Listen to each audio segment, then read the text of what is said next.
All right, so this is a video review that I've been meaning to do for quite some time on the Hensoldt ZF 6 to 24 by 72 millimeter rifle scope, otherwise known as the miniature Hubbel.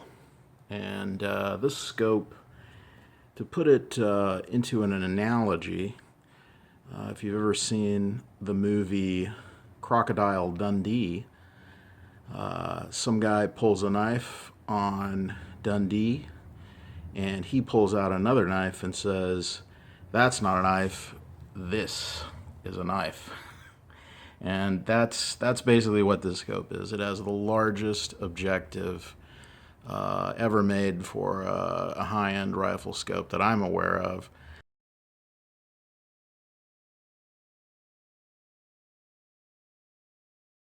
All right, so for a size comparison to a 56 millimeter scope, which seems to be the standard in high-end rifle scopes these days, let me just show you. Here's a Steiner 56 millimeter 4 to 16.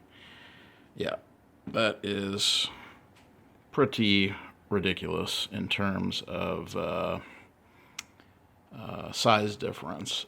In fact, if you measure a 72 millimeter objective by surface area, it is about 40% larger than a 56 millimeter objective. That's pretty crazy.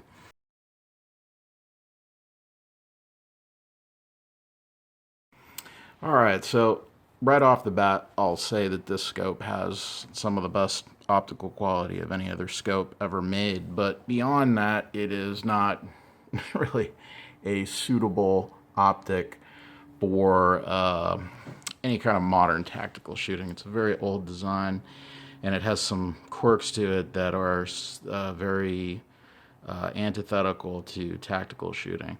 That being said, I think it's an excellent ELR scope. I use it for ELR personally, and I owned one of these scopes about 10 years ago. Briefly, I had it for maybe a year or two, and then I sold it. And recently I saw that they were back in stock over at EuroOptic, which seems to be the last Hensoldt dealer, by the way. Most of the other companies have stopped carrying them for some reason. But I was shocked to see that they're actually still made and the scope is still listed on their website. So after years of it being out of stock, I grabbed one real quick because I wanted to make sure that I didn't lose out. 10 years ago, I really regret selling it. It was a dumb move. Since then, Zeiss has gone through, or excuse me, Hensoldt has gone through a number of changes in terms of their corporate structure, which has confused a lot of people, and I'll get into that in the review too. I'll have a little history lesson at the end. But I thought I'd just start off with showing, what how the scope works. Essentially, it has a very old school kind of turret.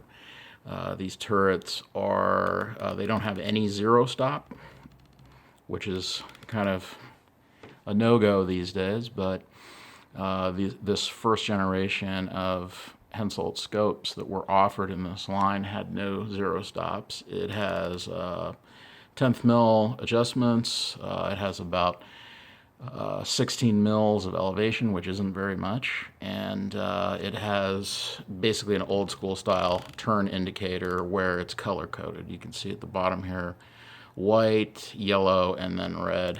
If you keep screwing it out, it will eventually tell you what turn you're on by matching the color to the turret. And these are not bad turrets. They're very precise clicks. They're very accurate. The scope tracks perfectly. It's just the lack of the zero stop. Oh, and also it's 8 mils per revolution, which is strange. And you've only got 4 mils on windage. It has an excellent parallax wheel, one of the nicest parallax wheels. It's very clearly marked, and it has a nice dot in the kind of 45-degree position here rather than being down here, which I think is a great idea. That being said, optically the Parallax is a little tricky because this scope tends to be very forgiving. Last time I took it out, this last weekend, for instance, I was shooting at around 800 yards. When I focused to my eye and try to get everything sharp, and I wasn't paying attention to the markings on the wheel, the scope is so forgiving that I had it set at around 450. And it generally has a completely unfussy parallax. It's almost the opposite of, say, like, an IOR. The IORs are famous for having really snappy focus. This one is just like, you can practically set it at infinity and forget about it. But you do get a little bit of parallax error if you are not focused correctly. So I have constantly had to visually validate that I was at the correct range. Because, say, when I was shooting at 800 and I had it set here, I was getting a little bit of wavering of the reticle. And if you just go to the correct distance that's marked, it's actually very accurate, then you don't have that problem. The other really crazy thing about this scope is its illumination system. It has one of the strangest illumination systems I think I've ever experienced with a scope. It does not operate like a typical tactical scope where you have a series of set 1, 2, 3, 4, 5 type settings, and then it's off at the top, at the bottom, and the adjustment is finite, meaning you can only go so far in one direction and the other direction. This system uses an infinitely rotating knob, so you can infinitely rotate this in either direction. There are no stops, and there are also no settings for power or intensity. You essentially turn it on by simply turning this, and if you turn in one direction and keep going, I think 2 or 3 turns, you'll reach the maximum setting. And if you turn it back the other way, it will reach the minimum setting. And when you want to turn it off, you just kind of click it. It doesn't have much travel, but you push it. It's like a giant button, and it will instantly turn off. And why they did it this way is it's a little difficult to explain. I mean, I think that they were going for an infinitely adjustable illuminated reticle, which is really nice. I mean, you can get any intensity level that you like because there are no settings. It's not stepped in any way. It's just like a rheostat. It's like adjusting a rheostat on a light bulb. But it's a bizarre way of doing it. I think it would be really unpopular, like if you were shooting PRS or something like that. It's not going to be a very good system. It is microprocessor controlled, so what's nice about it is that you turn it on and you adjust it to the setting that you like. If you turn it off and then you turn it back on later, it will remember that last setting. So it's not without some memory in terms of the setting, but there are no presets. Taking a look at the zoom, it's got a very nice zoom wheel, very little machined, raised throw lever, very tactile, all made out of aluminum, all metal. In fact, there's nothing plastic on this scope, really. It's all made out of metal. And it has a great feel. The reticle is in the second focal plane, which is another big issue in terms of shooting tactically. And the reticle is basically what I would describe as a Zeiss 43 reticle, number 43 reticle, which is a mil-dot reticle. It does have what's called a man ranger in it, which is also kind of limited value. And, it's a very nice, clean, crisp reticle, a very small reticle, very fine, and it's very well suited for ELR shooting. It does range, or the mills line up at 12 power, and then they go to half size at 24 power. It also has a fantastic usual Zeiss style fast focus diopter. Again, all metal, no plastic at all. And you know, that brings us to really what this scope is about, and that is its just fabulous optical quality.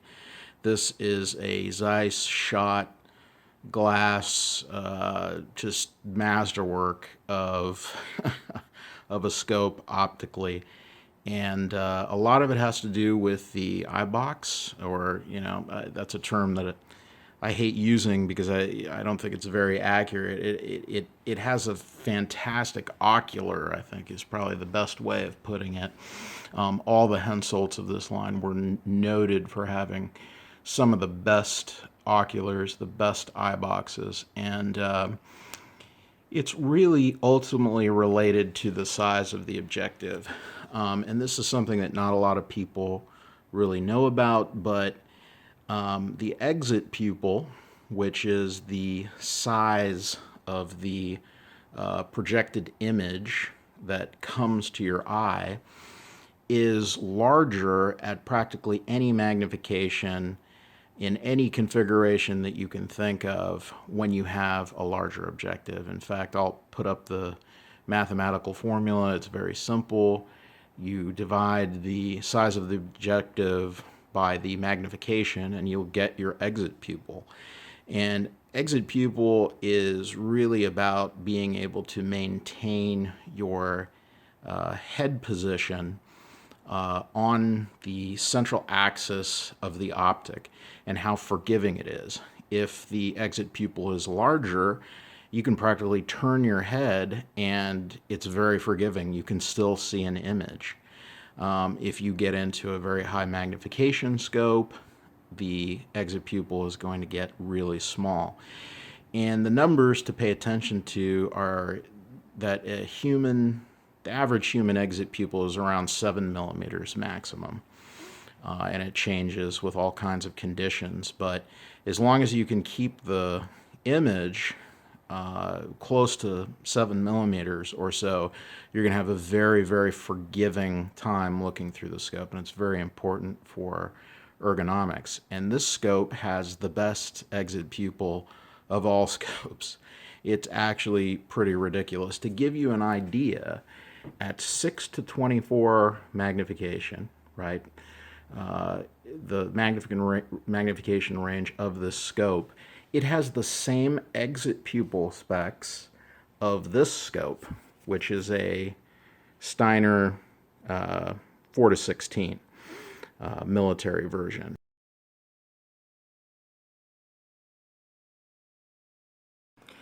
So this scope's optical quality really has to be compared mostly to some kind of a spotting scope. Really, it doesn't fit into any classifications that you would see in any kind of other rifle scope.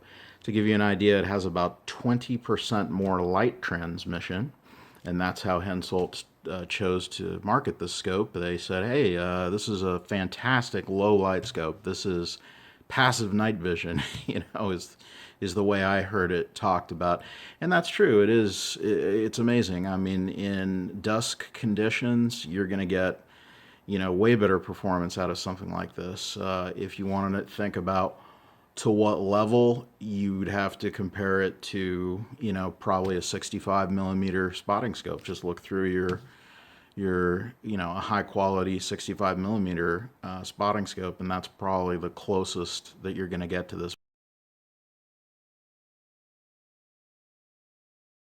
I've kind of hyped this up as being the best, you know, optical quality rifle scope of all time, and I think it is, but it doesn't check all the boxes. I have to get a little bit more specific. So in terms of light transmission, yeah, blows everything else away. In terms of the eyebox, if you want to call it that, yeah, it blows everything else away. It has the largest exit pupil, period. It has a 30% larger exit pupil than a 56 millimeter scope does at any given magnification. 30%. And it transmits probably 20% more light. That being said, when you get into contrast, resolution, chromatic aberration, especially lateral chromatic aberration, I don't know if there's any real benefit that you get out of this scope compared to a 56 millimeter version. And I've never owned it. You know, the scope to really compare this to would be the actual Hensoldt 6 to 24 by 56 millimeter objective, because they did make that version. But if I compare this, say, to my Schmidt Bender PM2 5 to 25, and I read, like a USAF chart at, 100 meters or something like that, I can't really resolve better than I can with the Schmidt. It's a little weird.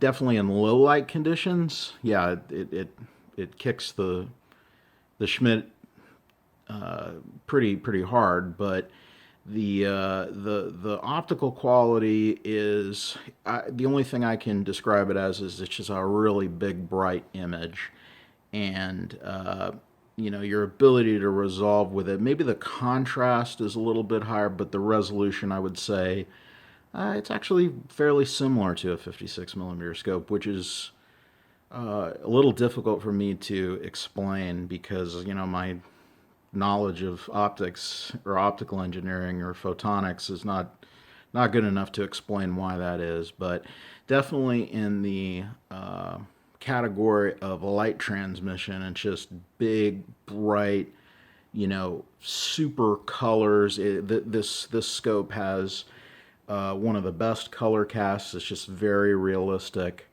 and in terms of that, it's just amazing. And the size of the image, just the way that it hits your eye is just really amazing. So another thing I forgot to add about this scope is that it has one of the nicest exit pupils, largest, brightest eyeboxes of practically any scope ever made.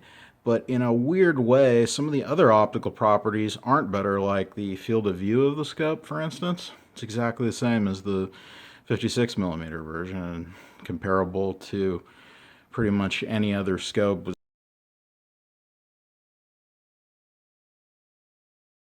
This is, a typical monolithic rail type mounting situation.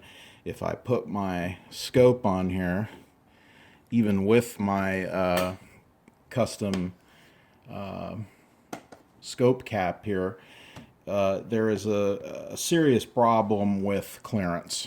I mean, this is an adjustable ERA Tech Rechtnagel base, and with a with the zero, this has zero cant right now. You can see that the objective, which is, the objective is 72 millimeters in terms of the glass, but the actual outer diameter of this is 80 millimeters.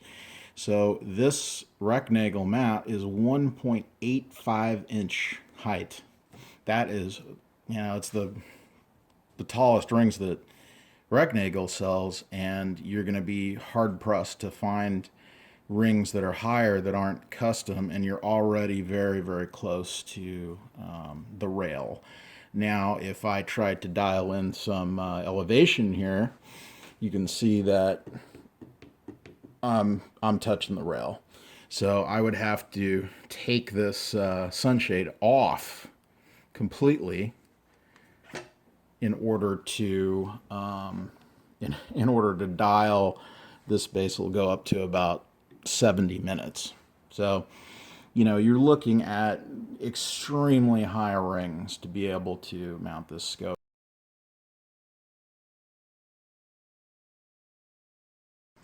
So this is more like it. This is what I actually plan to use this scope for, is ELR shooting. This is mounted to my 375 CHATAC rig. And, you can see here with 185 rings. You know, I've got plenty of clearance over the barrel. Here I'm tilting this at 70 minutes, the ERA tech, plus I've got a 40-minute base. So, you know, I'm pretty much good to go. The scope has 70 minutes of elevation. So, you know, if you put all that together, I'm running, you know, close to, you know, above 150 minutes for sure, total elevation. And, you know, I probably plan on doing a Charlie Tarek or something on this thing, but that's where I see this scope shining.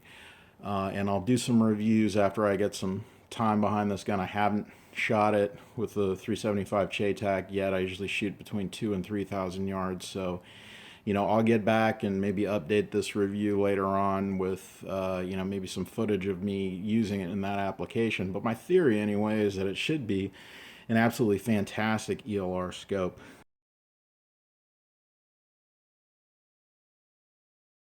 A very cool thing about the Hensoldt line is that they come with these excellent accessories. They're very expensive, but they have this slide on or kind of clamp on sunshade system. They also offer an ARD and some other accessories. And this system is very cool because you can stack multiple sunshades. You can pull it on and off whenever you want. The level of quality of the accessories is on par with the rest of the scope. This thing is built like a tank. In fact, if you want to know, so the lens, the objective size is 72 millimeter. The actual outer size of this scope is 80 millimeters. So you've got a massive amount of metal there. What is that? That's like 8 millimeters. So you got 4 millimeters of metal in this objective housing. It's an absolute tank. The scope does weigh a lot, but you'd be surprised. It's actually not heavier than my Schmidt Bender 5-25. It actually only weighs 38 ounces. So that's an interesting thing about this scope is that, you know, the scope is not particularly long either. It's a fairly short scope, and you know, for comparison's sake, let me put out one of my very long scopes. This is a March 10-60 High Master, and you can see the absolute, just the amazing difference in length there. And this scope is very close to my Schmidt Bender too in terms of length. So Hensoldt does very good things in terms of making their optics a little bit shorter usually. That's one of their features, and the scope is no different. So any bad things about this scope? Well, yeah, it comes with a terrible bikini cover. You gotta, you know, pony up and get a, you know, like a Butler Creek or a Tenebrex or something like that. On the rear, it's fairly straightforward. On the front, it's really a drag because nobody makes an 80 millimeter flip up scope cover. Except for me, because I actually made this one. I 3D printed this. You know, it's pretty cool, but that's kind of a big deal. Usually what you would do is just maybe buy like an 80 millimeter like rubber cap or something like that. But if you want to do a flip up scope cover, it's not included, and it's really just not available. I ended up having to you know, design my own. So get in contact with me if you want to buy one.